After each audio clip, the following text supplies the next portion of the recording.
I'm Jerry Hesch, orthopedic manual physical therapist who treats joints. I work at Hesch Institute in Aurora, Colorado, and that's spelled H-E-S like Sam, C-H, so our website is heschinstitute.com. And James has had 2 lumbar fusions in which they did a lot of debridement of the posterior elements of the spine and fused L3 to 4 and then L3 to 5.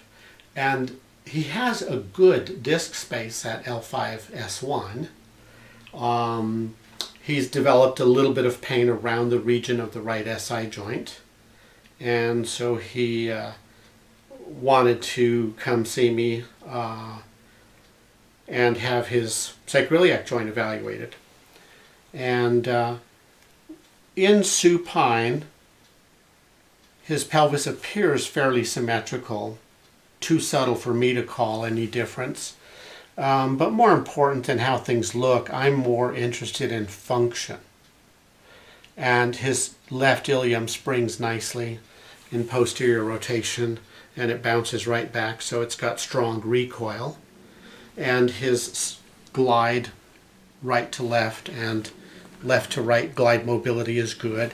I palpated the pubic joints, it's symmetrical all the way down, and across the top it's symmetrical. So let's have you lie on your stomach now.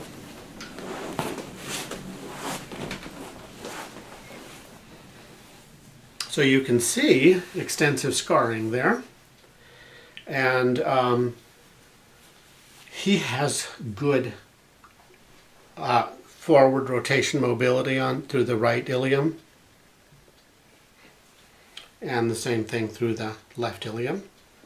And he has good inferior glide. Okay, finding the PSISs, I'm going laterally at a 45-degree angle. He has good mobility that way.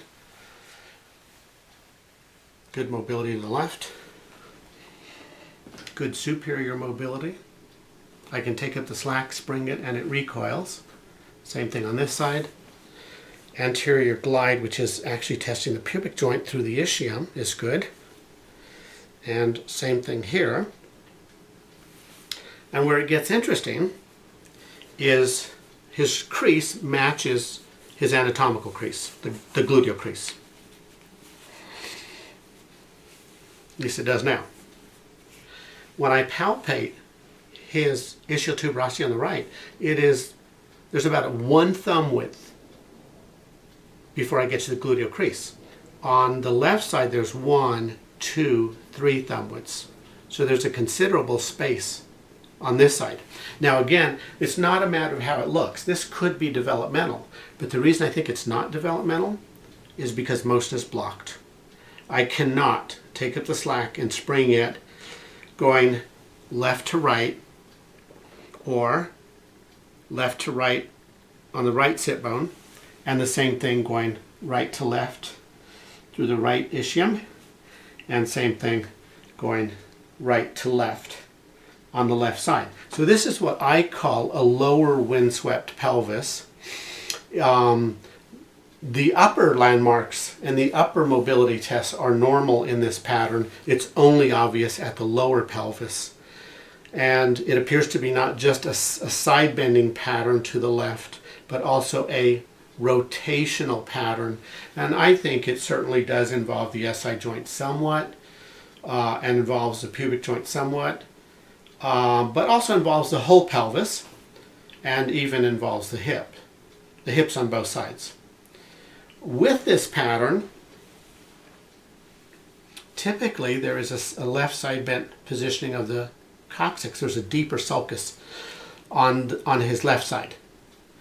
And you can see that my index finger on the right is beneath, is higher up than this one, than his right side. So looks like a side bent coccyx. And then if I get on the left side of the coccyx, I'm trying to spring it to the right. There's no give. I capture it on the right side, and I'm going to spring it to the left, and you can see a little tiny bit of give. That motion translates through the body. So I named that a left side bent coccyx.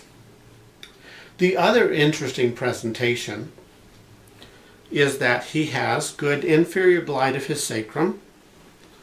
He has good backward bending mobility of the sacrum. The force goes through the SI joints into the hips and down to the feet. I can see his heels move when I spring the lower sacrum. But when I come to the upper sacrum, called the sacral base, because it's wider at the top, this is the PSIS, so this is S2. So S1 is right here. There's no movement. I cannot take up the slack, cannot spring the sacrum into forward bending. So his sacrum is stuck in backward bending, and now I'm on L5, and I get a little bit, can you feel that? Mm-hmm. Can you tell I'm taking up the slack? Yes. Yeah, there's a little bit of spring at L5. I would call it less than normal. We can compare that to the mobility above your fusion, and I come up another segment, and now we're into the fusion mass, so I cannot take up the slack. And I'm up another level, perhaps no motion there, and then we get a little bit of motion here, so perhaps I'm now at S2, and so this feels like a greater range than L5. Does it feel that way to you? Mm-hmm. Very good. So I will stop filming here. I'll go ahead and demonstrate the treatment that I'm going to use for both of these patterns.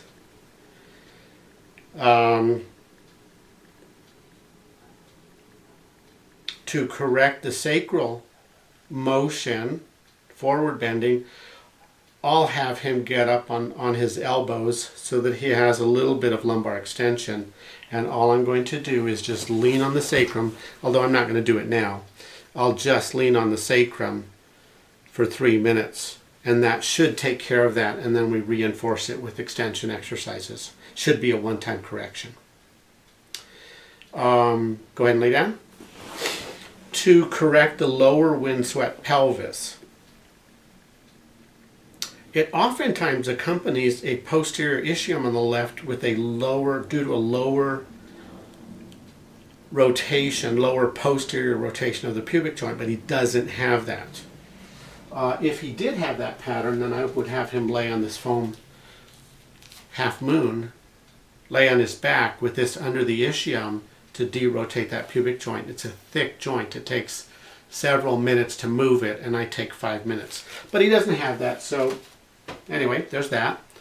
What I will do with his hips and pelvis is I will, with him prone, I'm going to rotate his right hip internally. Let me change the camera angle.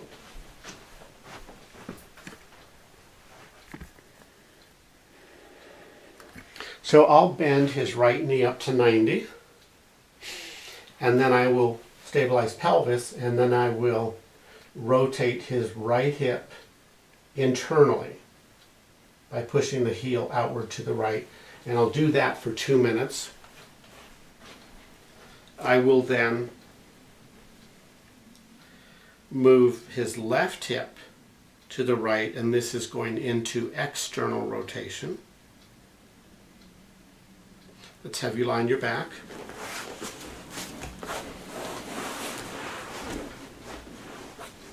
I will cross over the right foot over the left knee, and then I will adduct, bringing the lower leg to the right for 2 minutes. And then I will impart a little bit of traction on his hip on the right, and then I will stretch it into abduction, and I will do that for 2 minutes. And I will do this to him, and then I will show you the response to treatment. Let's have you lie on your stomach, and I'll show the treatment for the coccyx. So I come down the midline of the sacrum, and I indent my middle finger and isolate the coccyx, and then I put the heel of my hand to the right of it and capture sacrospinous ligament and sacrotuberous ligament as well, and I push on that for 3 to 5 minutes, and then I come over and then I hook. I'm on the left side of the coccyx, and I'm pushing it to the right for 3 to 5 minutes. And this is usually a one-time treatment. I have a self-treatment for a lower windswept pelvis on YouTube, so you can just type my last name, H-E-S like Sam, C-H, lower windswept pelvis exercises, and they are very similar to what I do to him. So I'll stop filming him, and when I'm finished stretching and mobilizing, we'll come back and film one more time.